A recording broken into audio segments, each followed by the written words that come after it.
மக்களாட்சியில் ஏது செங்கோல் தான். டெமோக்ரஸி நமக்கு குடியாட்சி, மக்களாட்சி. இது ஒண்ணு முடியாட்சி இல்லை. முடியாட்சியில் தான் செங்கோல். செங்கோல், கிரீடம், ஆள் உயர மாலை. தமிழ்நாட்டில் எப்படியெல்லாம் வரணும்னு உள்ள பாக்குறாங்க. திருக்குறளை சொல்றாங்க, இதை சொல்றாங்க, தமிழை சொல்றாங்க, இன்னைக்கு செங்கோலை சொல்றாங்க. அவ்வளவுதான். அரசியல் அப்படின்றத பொறுத்து அவரை செங்கோல் அவங்க அரசியல் பண்றாங்க. நம்ம பொறுத்தவரை சாதாரண மக்களுக்கானது, இதை நாம் பாதுகாப்போம் அப்படின்றது. அடுத்த ஜெனரேஷன், அடுத்த தலைமுறைக்கு இதை விட இன்னும் மோசமாக விட்டுட்டு போகக்கூடாது. இப்பவே மோசம் ஆயிடுது. அதானி மோடி போற விமானத்திலே பயணிக்கிறார். ஆஸ்திரேலியாவுக்கு போறாங்க. எதுக்கு? ஆஸ்திரேலியாவுக்கு எதுக்கு போறாங்க? அங்க நிலக்கரி சுரங்கத்துக்கான ஒப்பந்தம், அதுக்காக போறாங்க. இந்த வேலையை பத்தி எதிர்த்த குரல், அதை விட மோசமான சட்டம் இந்த நில ஒருங்கிணைப்பு சட்டம். இதெல்லாம் இருக்கு. இதுக்கு முன்னாடி காடு சம்பந்தமாக மாநில அரசு மட்டும்தான் சட்டம் போடலாம். இப்போது ஒன்றிய அரசு போடலாம். அப்படி போட்டால் ஒன்றிய அரசு போட்ட சட்டம் தான் செல்லும். அதான் கல்வியில நீட்டு மாதிரி. இங்கே சட்டங்கள் எல்லாம் விவாதமின்றியே இங்க பாஸ் ஆகிறது. உச்ச நீதிமன்றத்துக்கோ உயர் நீதிமன்றத்துக்கோ வந்தால் அதை பற்றி விவாதங்களை எங்களுக்கு கிடைக்கல, தரவுகள் இல்லை. என்ன நோக்கம்? பார்லிமெண்ட்ல, அசம்பிளில இதுக்கான விவாதம், டிபேட் நடக்கும். அப்போ அதை பார்ப்போம், இந்த கருத்து வித்தியாசம் என்னன்றத. அது இல்லைன்னு அவர் சொன்னார். ஒரு சினிமாவில் சொல்லுவாங்க, சிவாஜி கணேசன், அம்புட்டம் நமது. அந்த மாதிரி செங்கல்பட்டுக்கு போற வயது அம்புட்டம், மழை வரைக்கும் அம்புட்டம் நமதுதான். அப்படி இருக்கு. அங்க இருக்கக்கூடிய ஏரி நமது, அங்க இருக்கக்கூடிய மழை நமது, எல்லாம் இன்னைக்கு கிட்டத்தட்ட மூத்தும் கார்பரேட்.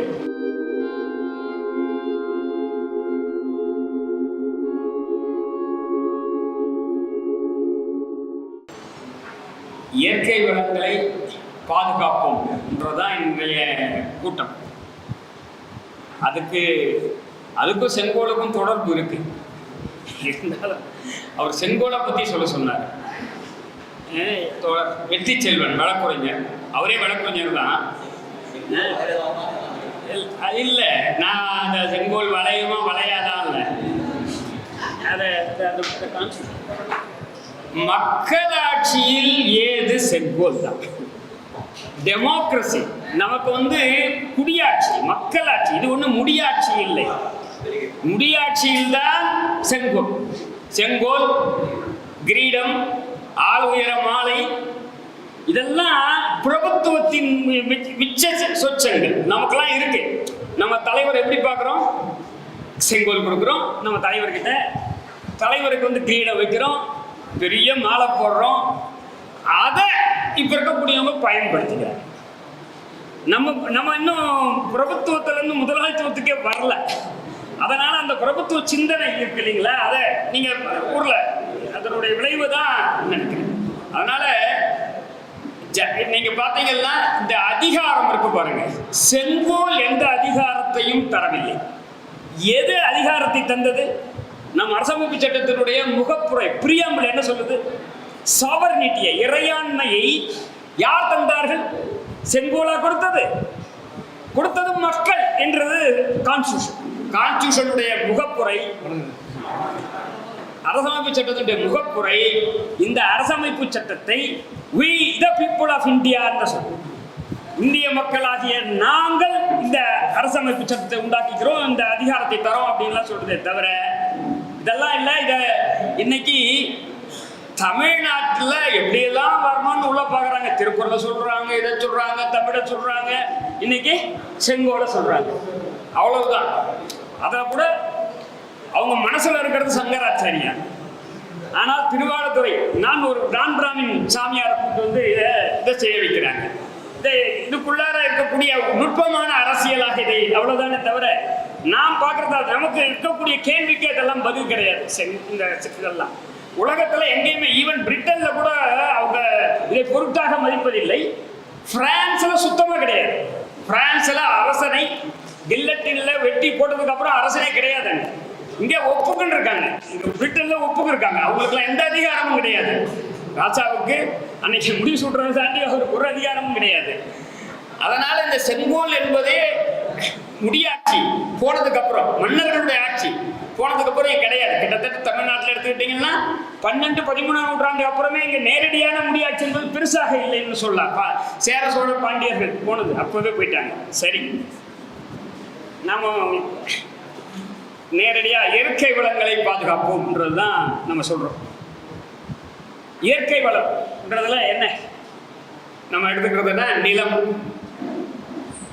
நீர், தண்ணி, காடு, மலை அப்படின்றத நான் வந்து மிக ஒரு விரிவானதாக இதாக்கிட்ட இன்னும் கூட நான் விட்டு போயிருக்கலாம். கிட்டத்தட்ட பெருமளவில் நம்ம சொல்றதுக்காக இதை சொல்றோம்.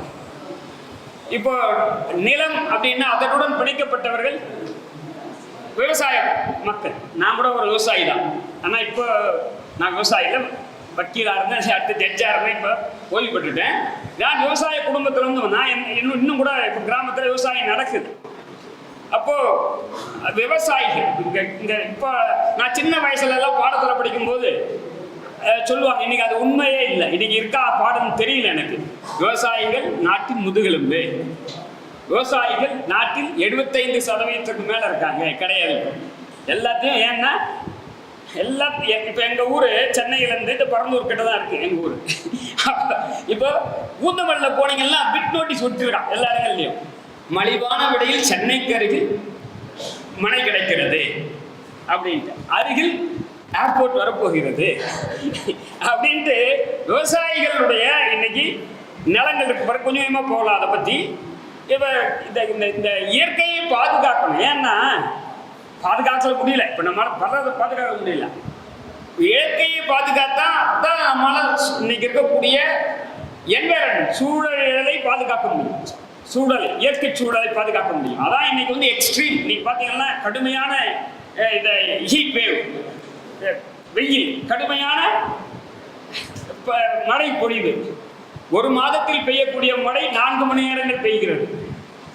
இப்போ பெங்களூர்ல போன வாரம் ஒரே நாள் மழையில ஒரு பெரிய நகரத்தை வந்து அல்லகோலப்படுத்தி ஒரு கார் இறந்து போயிட்டான்னு நினைக்கிறேன். அந்த அளவுக்கான இந்த காலம் இது வந்து கோடைக்காலத்தில் இந்த பொறுப்பு நம்ம எல்லாருக்கும் இருக்கு. அந்த அளவு தான் இந்த அரசியல் அப்படின்றத பொறுத்து அவரை செங்கோல் அவங்க அரசியல் பண்றாங்க. நம்ம பொறுத்தவரை சாதாரண மக்களுக்கானது, இதை நாம் பாதுகாப்போம் அப்படின்றது. அடுத்த ஜெனரேஷன், அடுத்த தலைமுறைக்கு இதை விட இன்னும் மோசமாக விட்டுட்டு போகக்கூடாது. இப்பவே மோசம் ஆயிடுது அப்படின்ற தகவல் தான். யார்கிட்ட இருந்து காப்பாற்றுறது? இயற்கை வளங்களை யார்கிட்ட இருந்து காப்பாற்றுறது? கார்பரேட் கிட்ட இருந்து காப்பாற்றுறதுன்னு தான் என்னுடைய கருத்து. ஏனென்றால் கார்பரேட் தான் இந்த நாட்டை ஆட்சி செய்கிறார். உண்மை, நாட்டை ஆட்சி செய்வது கார்பரேட்டுகள் என்று நான் கருதுகிறேன். இப்போ அவங்க ஆட்சிகள் மாறலாம், யார் ஆட்சி மாறினாலும், அம்பானி இல்ல அதானி அல்லது வேற என்ன, அவங்க எல்லாம் கூட பேர் தான், அது ஒரு குறியீடு. நான் அம்பானி அதானி என்று சொல்வது, இப்போ நான் சின்ன பையனா இருக்கும்போது டாடா பிர்லா என்பார்கள், இப்போது அம்பானி அதானி என்கிற அவங்க 2 பேர் மட்டும். இன்னும் டாடா இருக்காரு, இப்போ ஏர் இந்தியா அவர் தான் வாங்கியிருக்காரு, அவங்களும் இருக்காங்க, இல்லை. ஆனால் டாட்டாவை விட இன்னைக்கு முந்தி இருக்காங்க அவங்க அம்பானி அதானி. அதனால அவர்களை கார்பரேட்டுகிட்ட இருந்து காப்பாற்றணும். இந்த கார்பரேட்டுகளுடைய அரசாகத்தான் இங்கே யார் மாறினாலும், திமுக மாறினாலும், அதிமுக வந்தாலும், காங்கிரஸ் இருந்தாலும், பிஜேபி கொஞ்சம் வேகத்தோடு இருக்கலாம். ஒவ்வொருத்தர் நான் வந்து நடத்தியே தீர்வேன் அப்படின்னு சொல்றதுல இப்ப இருக்கக்கூடிய பிஜேபி மிக கூடுதலான உத்வேகத்துடன் அவங்க இருக்கலாம். அந்த யானை பலத்துடன் நாங்கள் கார்பரேட்டுகளுக்காக செய்வோம். அதானி வந்து மோடி போற விமானத்திலே பயணிக்கிறார். நான் சொல்ல எங்க இந்திய அரசு கூட சொல்ல மாட்டாங்கிறான், மறைக்கிறான். வெளிப்படைத்தன்மைன்னு பேசுறவங்க ஆஸ்திரேலியாவுக்கு போறாங்க. எதுக்கு ஆஸ்திரேலியாவுக்கு எதுக்கு போறாங்க? அங்க நிலக்கரி சுரங்கத்துக்கான ஒப்பந்தம் அதுக்காக போறாங்க. அப்போ அந்த நாட்டில் இருக்கக்கூடிய ஒரு ஜாயிண்ட் கம்யூனிட்டி 2 பேரும் சேர்ந்து அறிக்கை இருக்கு பாருங்க. அதுல வந்து யார் யார் வராங்கன்றதுல மோடி அதானின்னு வருது. அதனால அந்த ஜாயிண்ட் கம்யூனிட்டின்றாங்க பாருங்க. அப்போ அதில் பார்க்கும்போது அவர் அங்கே வராரு. நம்ம வெள்ளக்கார ஆட்சி செய்தப்போ அப்போ அங்கே இருக்கக்கூடிய கிழக்கிந்திய கம்பெனி, இப்போ நம்ம ஊர்லேயே அம்பானி அதானிகள்லாம் பல கிழக்கு அவங்களும் ஒரு கார்பரேட் ஆயிட்டாங்க. உங்களுக்கு கொழும்புல அவங்களுக்காக நம்ம இந்திய அரசு கொழும்பில் இந்திய அரசுக்கு ஒரு இந்திய அரசு கான்ட்ராக்ட்ல இந்தியாவுக்கு ஒரு கான்ட்ராக்ட், இந்தியாவுக்குன்னா யாருக்கு? அதானிக்கு கான்ட்ராக்ட் கொழும்புல. அதுதான் நீங்க பார்த்துருப்பீங்க. எனவே இந்த கார்பரேட்டுகள் தான் இங்க வந்து முழுக்க முழுக்க இங்கே ஆட்சியில் அது புரிஞ்சுக்கிறது ரொம்ப சிரமமான காரியம். அதை அந்த தகவலை என்ன வெளிப்படையாக பார்த்தா நம்ம ஓட்டு போடுறோம், கார்பரேட்டுக்காக ஓட்டு போடுறோம் இல்லையே. ஆனால் இவர்கள் வரவங்க யாரா இருந்தாலும் கார்பரேட்டுகளுடைய நலன்களை காப்பாற்றுறாங்க. இதுக்கு முன்னாடி பேசினவர் சொன்னார் நில ஒருங்கிணைப்பு சட்டம், அவர் பாஸ் ஆகலைன்னாரு, இன்னும் மசோதான்னாரு, இல்லை பாஸ் ஆகிடுது. அது அசம்பிளி நம்ம மாநில சட்டசபை 21 ஏப்ரல் 2023 அன்று அதை பாஸ் பண்ணிடுது. இன்னும் கவர்னர் கையெழுத்து ஒன்று போடுவார். அப்போ 21 ஏப்ரல் 2023 அன்னைக்கு காலையில் இந்த மசோதா தாக்கல் பண்ணப்பட்டது, மாலையில் அன்னைக்கு பாஸ் ஆகிடும். நாம மோடி பேர் என்ன குற்றச்சாட்டு சொல்றோமோ அதே, அதாவது கடந்த 9 ஆண்டுகளாக எல்லா சட்டமும் விவாதமின்றியே, நான் சொல்லல இதை கூட நம்முடைய தலைமை நீதிபதி ரமணா சொன்னார் முன்னாடி, இங்கே சட்டங்கள் எல்லாம் விவாதமின்றியே இங்க பாஸ் ஆகிற தொட்டு உச்ச நீதிமன்றத்துக்கோ உயர் நீதிமன்றத்துக்கோ வந்தால் அதை பற்றி விவாதங்களே எங்களுக்கு கிடைக்கல, தரவுகள் இல்லை. என்ன நோக்கம்? பார்லிமெண்ட்ல அசம்பிளில இதுக்கான விவாதம் டிபேட் நடக்கும். அப்போ அதை பார்ப்போம், இந்த கருத்து வித்தியாசம் என்னன்றத. அது இல்லைன்னு அவர் சொன்னார். இது பத்திரிகையில் வந்து நீங்க கூகுள்ல சர்ச் பண்ணா கூட இந்த பிரச்சனையை வந்து நம்ம தெரிஞ்சுக்கலாம்.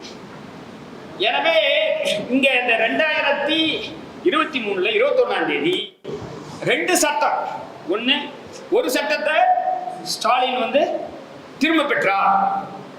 அது மக்களுக்கான போராட்டத்துக்கு வெற்றி.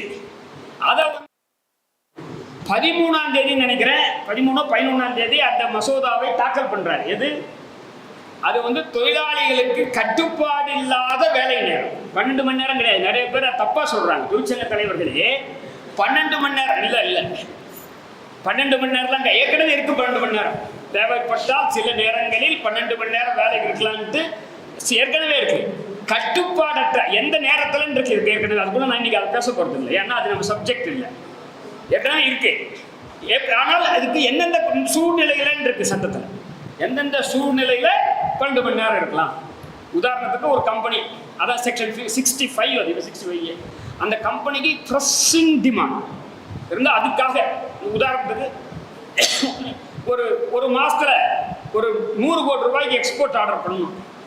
அதுக்காக நான் வந்து இந்த சட்டங்கள்லாம் மீறி கடகடன் பண்ணாடி ஆர்டர் கேன்சல் ஆகிடும். அந்த ஒரு மாசத்துக்காக நான் சட்டங்களை கொஞ்சம் தளர்த்திக்கலாம், அவ்வளவுதான் இருந்தது. இப்ப இருக்கிற கொண்டு வந்த சட்டம் என்னன்னா, எல்லா கம்பெனிக்கும் அவங்க நினைக்கிற எல்லா கார்பரேட்டுகளுக்குமே எந்த வேலை இது அந்த சொல்ற 65 கூட 12 மணி நேரம் கேப் வச்சிருக்காங்க, உச்சகட்டம் வச்சிருக்கு. இதுல கிடையாதுன்றாங்க. அதுக்குள்ள போகல. அதை வந்து அனைத்து தரப்பான எதிர்த்தாங்க. ஆனா நில சம்பந்தமான விஷயத்தை எதிர்க்கலன்றதான் வருத்தம். இந்த வேலையை பத்தி எதிர்த்த குரல், அதை விட மோசமான சட்டம் இந்த நில ஒருங்கிணைப்பு சட்டம், இதெல்லாம் இருக்கு. இதுல நிலம் சம்பந்தமா கூட எடுத்துக்கிட்டீங்கன்னா எல்லாரும் திருப்பி சொல்லுவாங்க, கல்வி அவசர நிலை காலத்தில் 1976 மாநில பட்டியலில் இருந்து அது கன்கரண்ட் லிஸ்ட்டுக்கு பொதுப்பட்டியலுக்கு போச்சு அப்படின்ட்டு. அது மட்டும் போகலைங்க, நிலம் கூட போயிருக்கு. எப்போ? அதுக்கு முன்னே 56 போயிருக்கு. 1956 இது 42வது அரசமைப்பு சட்ட திருத்தம் 1976. அதுல நிறைய போச்சு. அதுல காடு கூட போச்சு. இப்ப நீங்க பேசிட்டு இருக்கீங்களே, காடு மாநில பட்டியலில் இருந்து பொதுப்பட்டியலுக்கு போயிருக்கு. அப்படின்னா என்ன பொருள்னா, இப்போ இதுக்கு முன்னாடி காடு சம்பந்தமாக மாநில அரசு மட்டும்தான் சட்டம் போடலாம். இப்போது ஒன்றிய அரசு போடலாம். அப்படி போட்டால் ஒன்றிய அரசு போட்ட சட்டம் தான் செல்லும். அதான் கல்வியில நீட்டு மாதிரி. காடு லேண்டுக்கு என்ன தெரியுங்களா? 1956 7வது அரசமைப்பு சட்ட திருத்தம் 1956. அதுக்கு முன்னாடி எல்லாம் நில அக்விசிஷன் இருப்பாங்க, லேண்ட் அக்விசிஷன் 3 லிஸ்ட்லயே இருக்கும். 2 லிஸ்ட்ல இருந்து 3வது வந்து காம்பன்சேஷனை பத்தி இருந்து, காம்பன்சேஷனுக்கான கொள்கையை வரையறுக்கிறது 2 லிஸ்ட்ல இருந்து. மாநிலத்துக்கான நிலத்தை மாநிலம், ஒன்றிய அரசுக்கானது ஒன்றிய அரசு இருந்தது. அதை 2த்தையும் டிலீட் பண்ணிட்டாங்க. அந்த ப்ரொவிஷன் டிலீட் பண்றாங்க. எது? லிஸ்ட் 1 கிடையாது, ஒன்றிய அரசுக்கான லிஸ்ட் அதிகாரம் கிடையாது, ஸ்டேட்டு கிடையாது. புது இதை வந்து இங்க கொண்டு வராங்க. Serial number 42 in land acquisition is a concurrent list. இன்னைக்கு அதாவது எப்போ வருது? 56ல் வருது. எப்போ மாநிலங்கள் மொழி வழி மாநிலங்கள் உருவான போது இந்த அதிகார மாற்றமும் நடக்குது. அதனால என்ன, இப்போ அதிகாரம் அங்க இருக்கு. இப்ப நான் 2 பேரும் பண்ணலாம். இப்ப 2 பேரும் பண்றாங்க. பாத்தீங்கன்னா 2 பேருமே போட்டி போட்டுக்கிட்டு நிலத்தை ஆர்ஜிதம் பண்றாங்க. மைய அரசு பண்ணுது, மாநில அரசு பண்ணுது, போட்டி போட்டுக்கிட்டு பண்றாங்க. எனவே இந்த தகவல் சொல்றதுக்காக காடு அதே மாதிரி எல்லாமே அதே மாதிரி முழுக்க அதிகாரங்கள் வந்து அங்கதான் அப்படின்றத சொல்றதுக்கு தான் இங்க அங்கிருந்து போயிடுதுன்றது தான். எல்லாம் கூட இந்த ஆறு ஏரி குளம்லாம் எடுத்துக்கிட்டீங்கன்னா மாநில அரசு தான் என்றாலும், கடலை எடுத்துக்கொண்டால் கடலை பொறுத்த வரைக்கும் மைய அரசு தான் அதனுடைய கண்ட்ரோல்ல வரும். மலையை வந்து எடுத்துக்கிட்டீங்கன்னா அதுவும் 2 பேர் மேஜர் ஆக்டிவிட்டி இருக்காங்க. மலையை பற்றிய மேஜர் மினரல் இருக்கு பாருங்க, ரெகுலேஷன்லாம் அவங்க தான். மைனர் மினரல் தான் இவங்க பண்ணலாம் சின்ன இதில். எனவே முழுக்க பெரிய அதிகாரம் மைய அரசு தான் இருக்கு. இந்த அது அவசியம் இல்லை, லா படிக்கிறதுக்காக நம்ம நோக்கம் இல்லை இதுல. எனவே இப்போ முதல்ல அவர் சொன்னார் பாருங்க, 1894 தான் வெள்ளக்காரன் போட்ட சட்டத்தின் அடிப்படையில் தான் நம்ம ஊர்ல வந்து நிலத்தை பொதுவாக கைப்பற்றிட்டு இருந்தாங்க, அக்விசிஷன் பண்ணியிருந்தாங்க, நிலம் ஆட்சியம் பண்ணிட்டு இருந்தாங்க. அதுக்கு கீழே நஷ்டம் ரொம்ப கேவலமா கொடுத்துருந்தாங்க. இப்போ விவசாயிகளுக்கெல்லாம் சாக்லேட் தராங்க, லாலிபாப் தராங்க. 2013ல் கோச்சிக்காதீங்க, நிலத்தை கொடுத்துருங்க, நாங்கள் இந்த லாலிபாப் சாப்பிடுங்க, நாங்கள் நிறைய காம்பன்சேஷன் தரோம், நாங்கள் நிறைய காம்பன்சேஷன் தரோம், 2 மடங்கு தரோம் இன்னும் அப்படின்லாம் இந்த 2013 சட்டத்தில். அதுக்கப்புறம் சில இதெல்லாம் சொல்றாங்க, நாங்கள் என்வரன்மெண்ட் இம்பாக்ட் அசஸ்மெண்ட், பப்ளிக் ஏரிங்களா அதெல்லாம் அதுக்கு விளக்கம் கொடுத்துட்றாங்க. இப்போ இந்த இதுக்குன்னா விளக்கு, இண்டஸ்ட்ரினா விளக்கு, அதெல்லாம் காம்பன்சேஷன் தான்.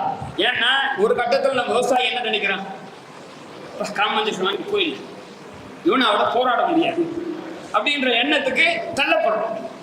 இப்போ நான் பார்க்குறேன் நிறைய இடங்கள்ல அந்த இவருக்கு நம்ம எம்எல்ஏ சார் இருக்காங்க, வேல்முருகன் சார், அங்கே நெய்வேலி சம்பந்தமாக நான் நிறைய துண்டறிக்கை பார்த்தேன்னா விவசாயிகள் கிட்டத்தட்ட அந்த மாதிரி துண்டறிக்கை, ஐயா எங்களுக்கு போய் நியாயமான காம்பன்சேஷன் அது கொடுங்கன்ற மாதிரி வந்துட்டாங்க. அப்போ இந்த என்ன இந்த நோக்கம் அவங்களுக்கு என்ன, நிலத்தெல்லாம் பறித்து யாருக்கு கொடுக்கறது, யாருக்கு? கார்பரேட்டுகளுக்கு கொடுக்குறது. அதுதான் இந்த நில ஒருங்கிணைப்பு சட்டம். இவர் 21/4 பாஸ் பண்ணதோட நோக்கம் கூட அதான். 100 ஏக்கர் கிட்டத்தட்ட 240 ஏக்கர் இல்ல 250 ஏக்கர் நீங்க ஒரு நாளைக்கு ஒரு திட்ட ப்ராஜெக்ட் போட்டு நீங்க ஒரு கொடுத்தீங்கன்னா, தனியார் நிலமாக இருந்தாலும், நீங்க நீர்நிலை மட்டும் இல்லைங்க, நீர்நிலை மட்டுமல்ல, தனியார் நிலமாக இருந்தாலும், அரசு நிலம்னா அரசினுடைய எந்த இலாக்காவாக இருந்தாலும், ஹெல்த் ஆஸ்பத்திரிக்காக அந்த இடத்த வச்சிருந்தா கூட இந்த கட்டல இவங்களுக்கு கொடுத்துருவாங்க. ஹெல்த் டிபார்ட்மெண்ட்டுக்கு இல்ல ரெவென்யூ டிபார்ட்மெண்ட்டுக்கு, அங்க இல்ல போலீஸ் டிபார்ட்மெண்ட், அவங்க அங்க ஸ்டேஷன் வரப்போது இல்ல போலீஸ் கோட்டர்ஸ் கட்ட போறோம், எல்லாம் இவங்களுக்கு கொடுத்துருவாங்க. கல்வி இலாக்காவுக்காக வச்சிருக்கு. இல்ல கோயில் நிலம், HRMC ஏதா இருந்தாலும், இல்ல தனியார் நிலம், அதுக்கப்புறம் நீர்நிலை எல்லாம் எது இருந்தாலும் அவங்க கொடுத்துரும். 250 ஏக்கர் இருந்தா போதும். 250க்கு மேல பரந்தூர் மாதிரி 5000 ஏக்கர் இல்லை, 250 ஏக்கர் இருந்தா இதை லேண்ட் கன்சாலிடேஷன் ஆக்ட் அப்படின்ற ஒரு சட்டம் வருது. இப்போ ஏற்கனவே பார்த்தோம்னா மோடி ஒரு விவசாயிகளுக்கு இதை கார்பரேட் கிட்ட கொடுக்கணும்னா சட்டம் போட்ட, அந்த சட்டத்தை ஏற்று விவசாயிகள் போராடி அந்த சட்டத்தை நிப்பாட்டாங்க. அங்கங்க சின்ன சின்ன இது நடக்கும், பெரிய போராட்டம் டெல்லியில் நடக்கும் தெரியும் உங்களுக்கு. அந்த சட்டத்தை வந்து அதை வந்து ஸ்டாப் பண்ணிட்டாங்க அவங்க.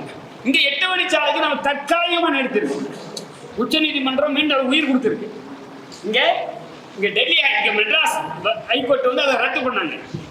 அது ரத்து பண்ணதின் பேர்ல உச்ச நீதிமன்றம் மீண்டும் விசாரணைக்காக அமைச்சிருக்காங்க. ஏன்னா என்ன ஆகும் தெரியாது. நம்ம உஷாரா நாட்டுக்கு நம்ம நேரத்தை குத்திக்கு போயிடும். நீங்க என்ன ஆகுன்றதெல்லாம் நம்மளால சொல்லவே முடியாது. அதனால இதான் இன்னைக்கு இருக்கக்கூடிய அடிப்படையான செய்திகளாக பார்க்கிறோம். எங்கெங்கே நாம் வலுவாக இருக்கிறோமோ, எங்கெங்கே நாம் அந்த சக்தி இருக்கிறதோ அங்க வந்து தடுக்க முடியும். நான் வந்து ஒரு நிகழ்ச்சியில நான் கலந்துக்கிட்டேன். அப்போ கமலஹாசன் அப்போ அதுக்கு ப்ரொமோட் பண்ணாங்கன்னு எங்க அடுத்து ப்ரொமோட் பண்ணாலும் அவர் ப்ரொமோட் ஆகலை. அவரு மக்கள் நீதி மையமும் நான் இப்போ ஒரு குடவாயில் பாலசுப்ரமணியம் ஒரு ஸ்காலர், நாங்கள் 3 பேரும் ஒரு ஹிந்து, தமிழ் ஹிந்து, அவங்க நிகழ்ச்சியில் கலந்துக்கிட்டோம். அப்போ இந்த காவிரி பற்றி நிலவெடுப்பு பற்றி தான் நான் சொன்னேன். நான் விவசாயி, என் நிலத்துல தங்க சுரங்கமே இருந்தாலும் எனக்கு வேண்டாம், எனக்கு நிலம் தான் வேணும் அப்படின்றது விவசாயியுடைய எண்ணம். விவசாயிக்கு நிலத்தின் பேர்த்த இப்ப இல்லை. இப்ப பாத்தீங்கன்னா எங்க அப்பா நிலத்தை விட்டா உயிர் போயிடும். அவர் உயிரோட இல்லை, அவர் நிலம் ஒண்ணு போயிடுதுன்னா நான் விற்க போறேன்னாலே அவர் செத்து போயிடும். நிலத்தோட பிணைக்கப்பட்டிருக்கோம். இப்போ நவீனமா இப்ப நான் வந்துட்டோம், ஊரை விட்டு வந்துட்டோம்னா நிலத்தை விற்கிறதுல எனக்கு பாதிப்பே கிடையாது. அதனால இந்த கருத்திற்கு பாருங்க, இதை வந்து இப்ப எங்க பலமா இருக்குமோ அங்க தடுத்து நிறுத்துறோம். எட்டு வயசால மாதிரி நிறுத்துறோம். மீண்டும் அது இருக்கலாம். காவிரி டெல்டா மீத்தேன் எதிர்ப்பு இயக்கம் அவங்க போராட்டத்தால் தான் நிறுத்தினாங்க. யாருடைய தயவு தாட்சண்யம் எல்லாம் இல்லை. இப்போ பரந்தூர்ல அந்த போராட்டம் அந்த அளவுக்கு வலுவாக இல்லை இன்னும் நான் கருதுறேன். இப்போ நமக்கு பாருங்களேன், தோழர்களா இருக்காரு தோழர் சண்முகம், அவங்க நம்ம அந்த கட்சியில் நான் கூட இருந்தேன். 2007 720 ஏக்கர் கொடுத்தாங்க, டாட்டாவுக்கு தான் கொடுத்தாங்க. அதுக்கு ஆட்சியா போச்சு. நந்தி கிராமத்துல டாட்டாவுக்கு கார் ஃபேக்டரி வைக்கிறதுக்கு கொடுத்ததுக்காக 5000 ஏக்கர் கொடுக்குறாங்க. ஒண்ணுமே இல்லையே. 720 ஏக்கருக்கு ஆட்சி போனவங்க இன்னும் முடியல, இது 5000 ஏக்கர் இங்க. அப்போ என்ன, இப்ப காவிரி டெல்டாவில் மட்டும் அங்க மீத்தேன் எதிர்ப்பு இயக்கம் இருக்கு. பேராசிரியர் ஜெயராமன் எல்லாரும் இருக்காங்க, நான் இல்லைன்னு சொல்ல. அவர் வந்து இருக்குன்னே அவர் வேலையை தான். பேராசிரியர் ஜெயராமனுக்கு முழு நேர வேலையே இந்த அவரா வைஃப் அந்த அம்மாவுக்கு எனக்கு கூட டெய்லி என்ன அமைச்சிக்கிட்டே இருப்பாங்க. தொடர்ந்து இந்த போராட்டத்தின் விளைவாக அங்க இருக்கக்கூடிய நிலம் ஓரளவு காப்பாற்றப்பட்டது. அப்ப கூட என்ன திடீர்னு அடிக்க விட்டாங்க. அங்க வந்து நிலக்கரி சுரங்கத்துக்காக ஒரு 3 இடத்த, அதுல எனக்கு இந்தியா முழுக்க 34 இடம் மாதிரி ஒரு 3 இடம். அப்போ அது உடனே அவங்க குரல் கொடுத்தாங்க. அப்புறம் அதை எடுத்துட்டாங்க, மீதி எடுத்துட்டாங்க. அப்போ எங்கெங்க பலமா இருக்காங்களோ அங்க நிலம் ஓரளவு காப்பாற்றுறாங்க. பயங்கரமா கதிராமங்கலம், நெடுவாசல் இந்த போராட்டத்தெல்லாம் அதுல 40 நாள் சிறையில் இருந்தார் தோழர் ஜெயராமன். அப்போ நான் வந்து உதவி செஞ்சேன், வெயில் எடுக்கிறதுக்கு உதவி செஞ்சேன். வேற ஒன்றும் நான் வெயில் எடுக்க அப்போ 40 நாள் ஆயிடுச்சு ஒரு வெளில வருத்துக்கு. அப்போ இந்த இந்த இந்த இந்த இதுதான் இன்னைக்கு இருக்கக்கூடிய நிலம் சம்பந்தமான பிரச்சனை. நீங்க நிலம் வந்து இப்போ பார்த்தீங்கன்னா இப்போ பாருங்க, எல்லா இன்ஜினியரிங் காலேஜ், எல்லா தனியார் மெடிக்கல் காலேஜ் எல்லாம் பொது இடத்துல தான் இருக்கு. எது அது நீரோட சேர்த்து வரணும். ஆறு, குளம், ஏரி ஏற்கனவே அவங்க ஆக்கிரமிச்சிருக்காங்க. எனக்கு ஏதாவது ஒரு கல்லூரி கூட எல்லா நிலமும் அவங்க காசு கொடுத்து வாங்க நிலமா தான் இருக்காது. எந்த கல்லூரியான எடுத்துங்க, எந்த தனியார் இன்ஜினியரிங் கல்லூரி அநேகமா, ஏன்னா நான் இப்படி சொல்றது அப்படின்னா கிட்டத்தட்ட ஒரு 75% மாற்றம் இருக்கக்கூடிய கல்லூரிகள் எவ்வளவுதான் வித்தியாசப்படும். இவர் ஒரு 10 ஏக்கர் வச்சிருக்காரு, இவர் 100 ஏக்கர் வச்சிருக்காருன்ற அளவு வித்தியாசப்படும். மற்றபடி நீங்க எடுத்துக்கிட்டா இங்க சென்னைக்கு பக்கத்துல ஒன்று இருக்கு, ஒரு சினிமாவில் சொல்லுவாங்க சிவாஜி கணேசன், அம்புட்டம் நமது. அந்த மாதிரி செங்கல்பட்டுக்கு போற வழி அம்புட்டம் மலை வரைக்கும் அம்புட்டம் நமதுதான். அப்படி இருக்கு இல்ல, அங்க இருக்கக்கூடிய ஏரி நமது, அங்க இருக்கக்கூடிய மலை நமது, எல்லாம் இன்னைக்கு கிட்டத்தட்ட ஊத்தம் கார்பரேட். இந்த இன்னைக்கு இருக்கக்கூடிய அவங்க தான் கண்ட்ரோல் பண்றாங்க. யார் இருந்தாலும் அவங்க தான் கண்ட்ரோல் பண்ணுவாங்க. இன்னைக்கு பாத்தீங்கன்னா கள்ளக்குறிச்சியில ஒரு பள்ளிக்கூடத்தை ஒன்றும் பண்ண முடியல, அவங்க எஃப்ஐஆர் போட பண்றாங்க. ஒரு டெத்து நடக்குது, எஃப்ஐஆர் போட தானே, அதெல்லாம் தகராறு. எஃப்ஐஆர் போட தகராறு இருந்திருக்காரு. ஒரு இறப்பு நடந்தா வரணும் இல்லையா? அதனால இன்னைக்கு நிலம் சம்பந்தமாக நீங்க அதை பார்த்தீங்கன்னா விவசாயிகள் வந்து கடுமையாக பாதிக்கப்பட்டு அதனுடைய விளைவு சென்னையை இல்ல இருக்கக்கூடிய ஒவ்வொரு நகரத்தையும் பார்க்குறோம். மைக்ரேஷன் எல்லாம் சென்னைக்குள்ளார வந்து ஜனங்க வந்து குவியுது. இன்னைக்கு சென்னையோட எண்ணிக்கை, சென்னை பறந்து போயிட்டே இருக்குங்க. எங்க எவ்வளவு தூரம் போகுது? இந்த பக்கம் காஞ்சிபுரம் வரைக்கும் போகுது, போயிட்டே இருக்கு. இந்த பக்கம் மகாபலிபுரம் தாண்டி போயிட்டு இருக்கு, இந்த பக்கம் கும்மிடிப்பட்டி வரைக்கும் போயிட்டு இருக்கு. இங்க கிழக்க போக முடியாது, கடல் இருக்கு.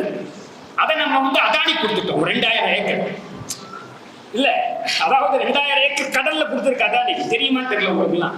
எண்ணூர்ல 2000 ஏக்கர் கடல்ல கொடுத்துருக்கோம். நிலத்துல ஒரு 2000 ஏக்கர், கடல்ல ஒரு 2000 ஏக்கர் அதானிக்கு. அதானிக்கு வேற எங்க? கிழக்கு கடற்கரையில் எடுத்துக்கிட்டீங்கன்னா பல இடங்கள்ல, ஒரிசாவில் பரதி அவருடைய துறைமுகம், எண்ணூரில் அவருடைய துறைமுகம், அங்கேயும் ஒரிசாவில். இங்கே விழிஞ்சம், கேரளத்தில் விழிஞ்சம் ஒரு போராடி தோற்று விட்டார்கள் அங்க அநேகமா. இங்க விழிஞ்சம். அப்போ இங்க இருக்கக்கூடிய எல்லா துறைமுகங்களையும் அதானி கட்டுப்படுத்தும். அதான் கொழும்புலையும் இவங்க ஏற்பாடு பண்ணி தராங்க. அப்போ இதுதான் இன்னைக்கு எல்லா இடங்கள்லயும் இருக்க முடியாது. இப்போ அடுத்து நிலக்கரி சொன்னல, யாரு? காவிரி டெல்டாவில் கூடிய விவசாயிகள் ஓரளவு கட்டுப்படுத்தி விட்டார்கள். ஆனா நெய்வேலி நம்ம எம்எல்ஏ பக்கத்துல இருக்க இடம் நெய்வேலி என்ன பண்ண முடியுது? ஏதோ கையில ஒரு அரசாணை வச்சிருக்கேன், 185 industries investment promotion commerce department. அவர் தெரிஞ்சிருக்குன்னு நினைக்கிறேன். 185 2022 25/8/2022 1324 ஹெக்டேர் கையகப்படுத்துறது. 1324 ஹெக்டேர் கையகப்படுத்துறது அப்படின்னா ஒரு கிட்டத்தட்ட ஒரு 2.5-3 அப்படின்னா என்ன? கிட்டத்தட்ட எவ்வளவு? 3500-4000 ஏக்கர் இதை கையகப்படுத்துறாங்க இதுக்காக. அந்த இடம் மட்டும், அது மொத்தமா எடுக்கிறது இன்னும் கூடுதலா இருக்கு. ஒரு குறிப்பிட்ட இடத்துல மட்டும் எடுக்கிறாங்க. யூ ஆதனூர், அதை சுற்றி 10 கிராமம், யூ ஆதனூர் மற்ற 10 கிராமத்துல தான் இதை எடுக்கிறாங்க. அதை சொல்றாங்க சென்ட்டுக்கு 75,000 23 லட்சம் குறைஞ்சபட்சம் தராங்க நிலத்தை விட்டுருக்கு அப்படின்றதுதான் இந்த ஜிஓ, இந்த அரசாணை. அதுக்கப்புறம் நவம்பர்ல ஒரு அரசாணையில் ஒரு கடிதம், அரசு கடிதம் என்னன்னா, வேலை கில்லாட்டிக்கு போனா 20 லட்சம் ரூபாய் தந்துடும். நிலத்துக்கு இல்லாம அங்கே வேலை கேட்கறீங்க இல்லையா, சரி 1 லட்சம் கையில பிடி, நிலத்தை கொடுத்து எங்களுக்கு வேணும் அப்படின்றதுதான் இப்ப கேட்கறது. இப்போ இதை நிலக்கரி நெய்வேலியை பொறுத்த வரைக்கும் பொதுத்துறை இன்னைக்கு சொல்லிட்டு இருக்காங்க.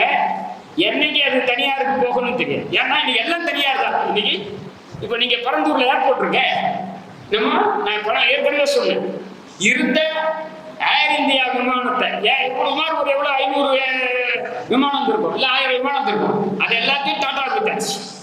இந்திய அரசுக்கு இப்போ கொரோனா பீரியட்ல வெளிநாட்டுல நம்ம மாணவர்கள்லாம் பாதிக்கப்பட்ட போது நம்ம ஏர் இந்தியா தான் கூப்பிட்டு வந்து, அப்போ அரசாங்கத்துக்கு அந்த ஏர் இந்தியா இப்போ இங்க கொடுத்தாச்சு. ஆனா நம்ம என்ன பண்றோம்? பரந்தூர்ல பெரிய ஏர்போர்ட். எதுக்காக பெரிய ஏர்போர்ட் இருக்கிறத கொடுத்தாச்சு? யாருக்காக? ஏன்னா கார்பரேட் என்ன சொல்றோம், பெருசா தான் பண்ணல, இல்லை சின்னதாக தான் போதும். ஏன்னா அப்பதான் பிசினஸ் கூட டேக் ஆஃப் கூட இருக்கணும், தரையிறக்கம் கூட இருக்கும். அப்பதான் அவங்க வால்யூமா பிசினஸ் கூட இருக்கும். ஏற்கனவே சுந்தரராஜன் கூட அதான் சொல்லியிருந்தேன். அப்போ இந்த நிலக்கரி இருக்கு பாருங்க நெய்வேலியில, அங்க வந்து இப்போ ஏற்கனவே விரிவாக்கத்துக்காக அந்த மக்கள் போராடிக்கிட்டே இருக்காங்க. அவங்களுக்கும் இதே பிரச்சனை தான் இருக்கிறது. அவர்கள் வந்து இந்த அரசாங்கம் இதான் இப்போ பரந்தூர்ல தான் சொல்லுவாங்க, எவ்வளவு காசு கூட வாங்கிட்டான் நிலத்தூர் அப்படின்றதான் இப்ப சொல்லுவாங்க. இப்போது இப்படி ஒரு ஆபத்து இல்லைன்னு நினைக்கிறாங்க. இப்போ வெஸ்ட் பெங்கால்ல மம்தா வந்து அவங்க கூட அந்த இடத்துல நின்று பெரிய ரகலை பண்ணி இந்த ஆட்சியை கடை பண்ணாங்க. இன்னைக்கு அவங்களும் அதே வேலை பண்ணிட்டு இருக்காங்க.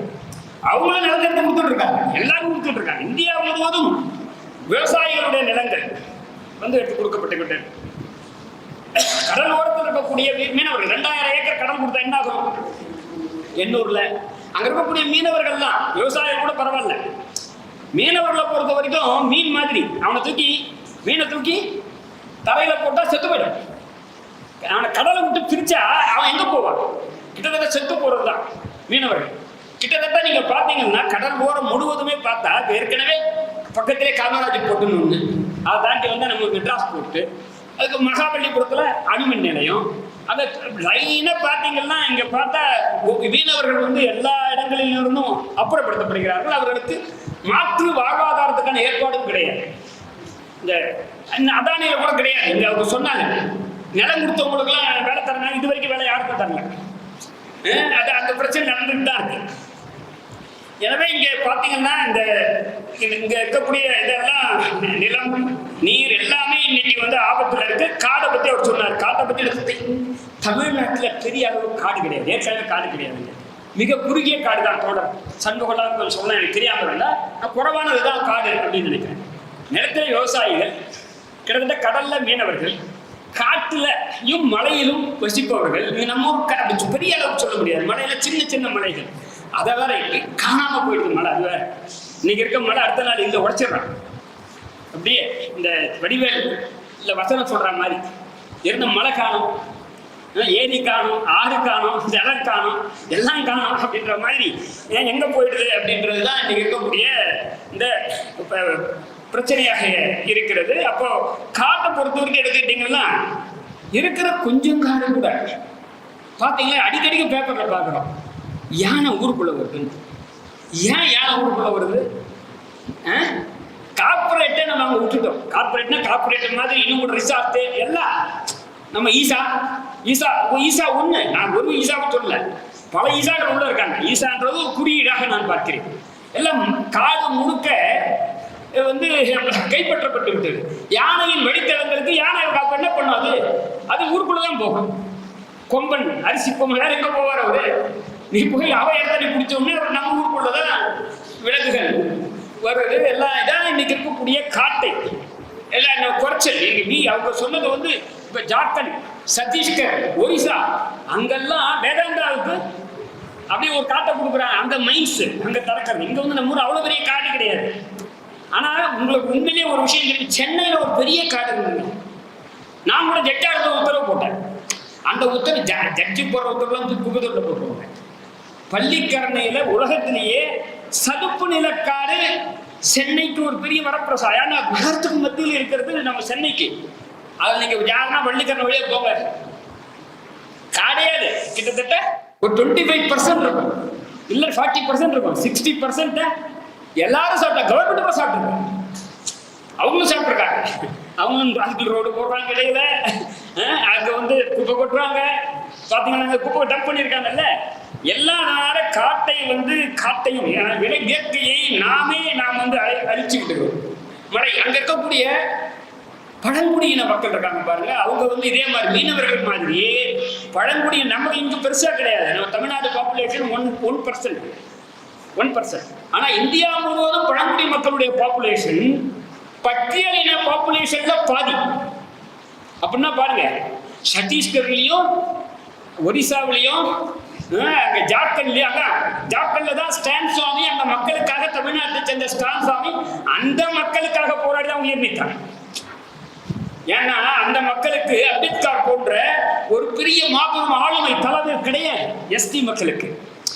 நான் எல்லா இடங்களும் சொன்னேன், எஸ்டி எவ்வளவு அந்த மக்கள் சார்பாக இந்தியாவின் உச்ச நீதிமன்றத்துக்கு இதுவரை ஒருவர் கூட எஸ்டி சார்பாக போனதில்லை. எஸ்டி மக்கள் சார்பாக அதுதான் இன்னைக்கு இருக்கக்கூடிய நிலவரம். இவரு கேட்ட சண்முகம் கேட்ட சொல்லுவாரு, வாச்சாத்தியில பண்ண கொடுமை எனக்கு தான் தெரியும். வாச்சாத்தியில அவரால் ஒரு 265 நினைக்கிறேன், 269 இந்தியாவிலே நான் நினைக்கிறேன் 269 காவல்துறையை சார்ந்தவர்கள், ரெவன்யூ இலாக்கா சார்ந்தவர்கள், வன இலாக்கா சார்ந்தவர்கள் 3 பேர், கிட்டத்தட்ட வன இலாக்கா தான் அதிகமானவர்கள். இவங்க வந்து தண்டனை வாங்கி கொடுத்த சண்முகத்தோட சண்முகம் அவர்கள் பாராட்டு. ஏன்னா அங்க இருக்கக்கூடிய இந்த வனவாசி ஷெட்யூல் ட்ரைபுடைய வீடுகளில் பூந்து கொள்ள அடிச்சு லூட் அடிச்சு அங்க இருக்கக்கூடிய பெண்களை பாலியல் பலாத்காரம் செய்தது வழக்குல 269 பேருக்கு கன்விக்ஷன். இன்னைக்கு வரைக்கும் கன்விக்ஷன் இருக்கு. ஹைகோர்ட்ல வழக்கு நடக்குது. ஹைகோர்ட்ல வழக்கு நமக்கு எதிர்பார்க்கும்.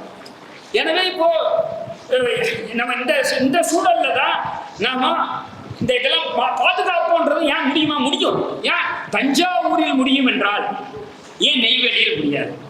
ஏன் பரந்தூரில் முடியாது? ஏன் எண்ணூரில் முடியாது? தஞ்சாவூர் சாத்தியம். தஞ்சாவூர் என்ன பண்ணியிருக்காங்க? பாதுகாக்கப்பட்ட மண்டலம் சொல்றாங்கல்ல, ஏன் இது கூட பாதுகாக்கப்பட்ட ஆச்சுங்க. அப்போ எங்க சக்தி இருக்கிறதோ அங்கே நாமால் வெற்றி பெற முடியும்ன்றது அங்கே நடந்தது. மீத்த நான் சொல்றேன், கதிராமங்கலம் நெடுவாசலாம் நடந்தது. நான் சொன்ன ஜெயராமன் அந்த மாதிரியான பிரச்சனைகள்லாம் இருக்கு. அப்போ இது என்ன நடக்கும்?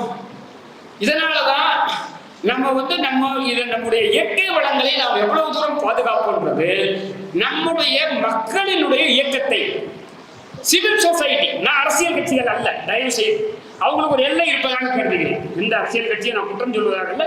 குறிப்பாக இதில் நம்ம எதிரியாக பார்ப்பது பிஜேபி. அவங்க தான் இன்னைக்கு 10 ஆண்டுகளாக இருக்காங்க, எல்லாத்தையும் புல்டோஸ் பண்ணிட்டு இருக்காங்க. இதை பத்தி எல்லாம் பேசாம செங்கோலை பத்தி பேச சொல்றாங்க. வெற்றி செல்வம் கூட அதை பத்தி பேசுறாரு. முன்னாடி நான் பேச வேண்டாம்னு நினைச்சேன். அது என்னடா ஒழுத்தி தொலைது, நம்ம செங்கோலுக்கு என்ன சம்பந்தம் இருக்கு? அது மக்கள் நாம பேசுற மக்கள் பிரச்சனைக்கும் அதுக்கும் என்ன சம்பந்தம் இருக்கு அப்படின்னு.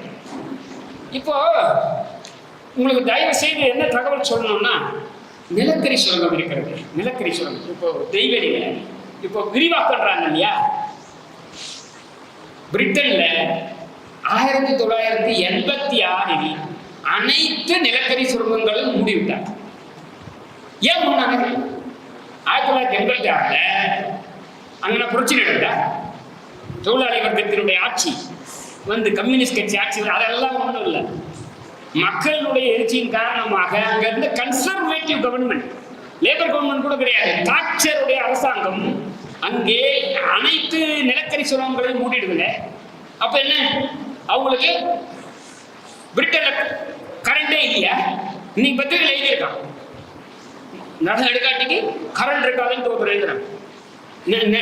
நிலக்கரிக்கு நம்ம ஊர்ல பிரிட்டன்ல வெயில் காயாதுங்க, நம்ம ஊர்ல சுட்டரிக்குது. வெயில்ல சூரியன்ல இருந்து மின்சாரம் தயார் பண்ணலாம், காற்றாலையில தயார் பண்ணலாம், அதுல மாசுபடாது. ஏன் நீங்க நிலத்தை எடுக்கிறீங்க? அங்க யூகேல பிரிட்டன்ல நிலக்கரி சுரங்கம் 1986 மூடப்பட்டது. அங்கே நம்ம விட கூடுதலாக மின்சாரம் கிடைக்கிறது. அங்க மக்களுக்கு மின்சார கட்டணம் தெரியாது. நீங்க தயவுசெய்து கேட்டு பாருங்க.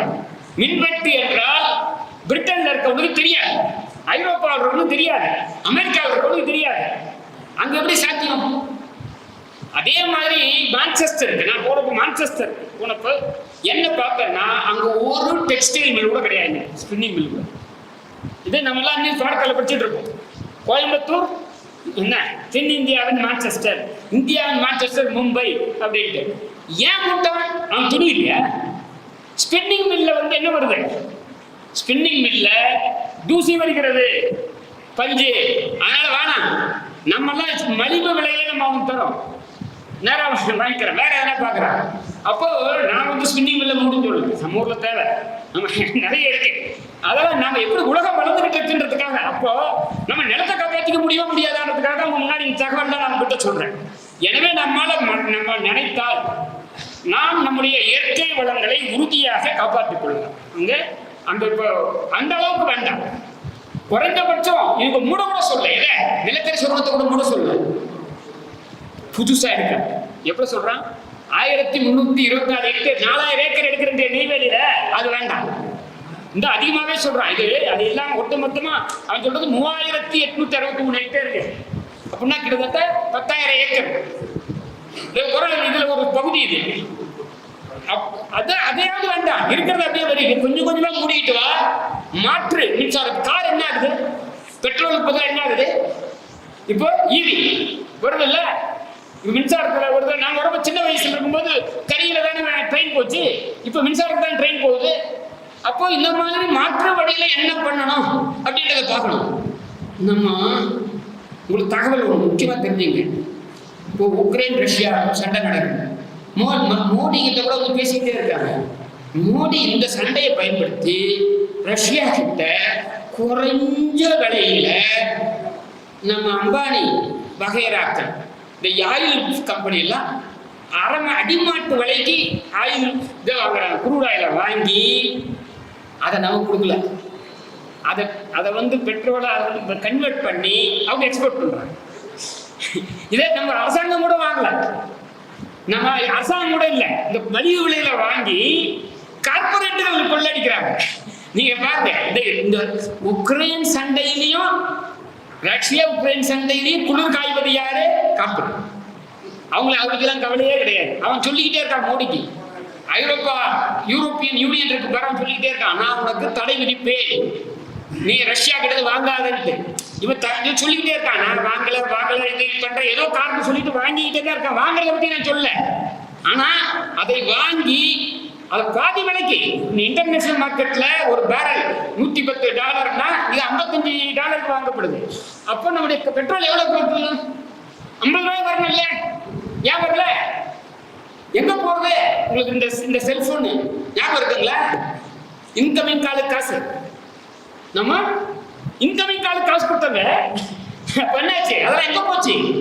கார்பரேட் கிட்ட. நமக்கு மாசம் 10,000 20,000 சம்பளத்தையே நம்ம திண்டாரு. அப்போ இங்க இந்த எல்லாரும் இந்த கார்பரேட்டுகளை காப்பாற்றுகிறார்கள். அப்போ இந்த கார்பரேட்டுகளை காப்பாற்றுவதை எதிர்த்த ஒரு வலுவான இயக்கம், அதுக்கு அதிகமான பாதுகாப்பை தருவது மோடி அரசு. கார்பரேட்டுகளுக்கு அவங்களுக்கு இருக்கக்கூடிய உறவு எல்லாத்தையும் இவங்களோட கூடுதலாக இருப்பதாக முன்னாடி காங்கிரஸை விட இருக்கு, இங்க இருக்கக்கூடிய டிஎம்கே ஏடிஎம்கே விட கூடுதலாக அவங்க இருப்பதாக நான் கருதுகிறேன். அதான் விவசாயிகள் சட்டம் அதை போட்டதெல்லாம் இவ்வளவு பெரிய போராட்டம் நடக்கிறப்போ தாக்கு பிடிச்சி ஒரு வருஷத்துக்கு அப்புறம் தான் அதை வித்ட்ரா பண்ணார். எலெக்ஷன் உண்டு, அதனால வித்ட்ரா பண்ணார்.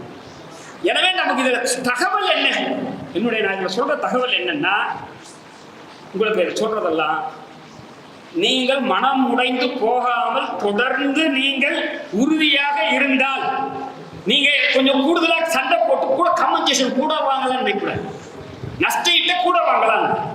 அப்படி இருந்தா நம்முடைய விவசாயிகள் நம்ம காட்டை காப்பாற்றலாம், விவசாயிகள் நிலத்தை காப்பாற்றலாம், அதே மாதிரி ஆறு குளம் ஏரி இதெல்லாத்தையும் காப்பாற்றலாம். இங்க சென்னையில் எவ்வளவு ஏரி இருக்கு? ஒரு ஏரி இல்லை. அது பேர் என்ன? Lake view apartment. Lake view apartment தான் நம்ம குடியிருக்கோம், அங்கதான் குடியிருக்கோம். அப்போ இதுதான் இன்னைக்கு எல்லாத்தையும் நாம வச்சிருக்கோம். அதை ஏற்று நம்ம கேட்கறதுக்கே இல்லை. கேரளாவில் விட மாட்டோம். என்னங்க அதுங்க ஒரு சின்ன மரத்தை வெட்டினாலும் பிரச்சனை வரும்.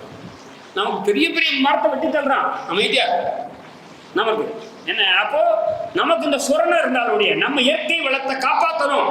அது நம்ம மட்டும் இல்லை, நம்ம பிள்ளைகளுக்கு நாளைக்கு விட்டுட்டு போற முக்கிய நல்ல உலகம். இந்த உலகத்துல இந்த இதெல்லாம் காடும் நிறமும் நீரும் மழையும் இல்லைன்னா எப்படி இந்த உலகம் சுற்றுச்சூழல் நல்லா இருக்கும்?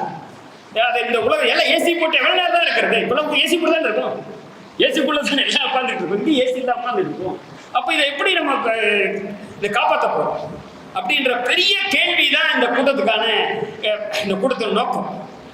இப்போ இதை எல்லாத்தையும் காப்பாற்ற நிச்சயம் காப்பாற்ற முடியும் நான் நம்புறேன். அவங்க பெரிய கெடுபடி பரந்தூர் யாரும் போக முடியாது, கதிராமங்களுக்கு போக முடியாது, நெடுவாசலுக்கு போக முடியாது, எங்கேயும் போட்டு அனுமதிக்க மாட்டாங்க. இப்போ சண்முகம் போயிருந்தாலே அனுமதிக்க மாட்டாங்க. இப்போ நான் சமயத்துல சரி ஜட்டி போஸ்ட் போட விட்டுருவாங்க. ஏன்னா இதெல்லாம் ஆனால் பொதுவாக எந்த இதையும் உங்களுக்கு டிவியில கூட வராது. பெரிய போராட்டம் நடக்குது டிவியில, எதனா ஒரு நாள் சொல்றாங்க, ஒரு நாள் டிவியில பரந்தூர் போராட்டத்தை பத்தி வருதா? ஏன் வரல? கார்பரேட்டுகள் தான் டிவியே கண்ட்ரோல் பண்றாங்க. அதனால தான் அதை பத்தி வர மாட்டாங்க. ஏன் அதானியை பத்தி வரல? அதை கூட போராட்டம் நடத்துறாங்க. இந்த பகுதி மக்கள் போராடுறாங்க. 4,000 ஏக்கர் எடுத்ததை பத்தி போராட்டம் நடக்குது. ஆனால் ஏன் வர மாட்டாங்குது? எப்போ எந்த அளவுக்கு நம்ம வலுவான போராட்டத்தை நடத்தினா அப்போ வெளில வரும். இல்லைன்னா நம்ம வருவது சிரமம். நம்முடைய இயற்கையை நாம் தான் காப்பாற்றிக் கொள்ள வேண்டும். நன்றி, வணக்கம்.